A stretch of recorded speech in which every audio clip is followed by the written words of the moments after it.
so ba channel we so asem we important information be a me pese me share no ma use in the form of giveaway nti me share sa information na fe me de MoMo tokens egu video no said ye o hwa na watimi a withdraw token no na kwan a obetimi afa so a withdraw token we ni say omo use ka no MoMo merchant na omo use ka no before say me video bi sa no bi dikan alert 4 hours and 5 hours before intima anything be an ma turn mo YouTube notification bell icon on so me possible be sa na mostly no aya mo hu nti etimi alert anything me nipa na stay online nti onya alert na quick na ide oba na otima be token no na watimi withdraw na kwan otimi fast withdraw no say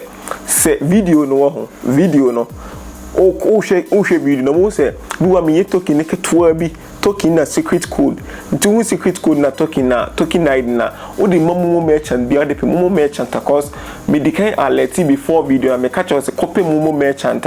o timi support se o betimi withdraw with token no but chata say nti kwa video ni release ya na utina ho ntutie asene bi America na o she video no token ni ya no apost video and then obo man quick na cause when nipa do na at that time no nipa be 400 na token ni so bi e be 6 enti utimi hu pressure de e was so sa kwan we na be first withdraw token no okum MoMo merchant and as obetimi MoMo merchant ni bi ide higher than for so BBC nti quick na wo di kan call na de a channel pacho bobo me quick na no ide what me withdraw e very simple sa kwan we so na obetimi afa so withdraw MoMo token MTN Mobile token sa kwan we so na obetimi afa so withdraw me yidi se sa video be boa stay tuned the first time I wa ha subscribe the channel no me the videos be brave be bra me the kind videos be brave very important obetimi ko check it out follow techintwi on Facebook YouTube here subscribe the channel me the videos be brave bra me the videos are ehu hia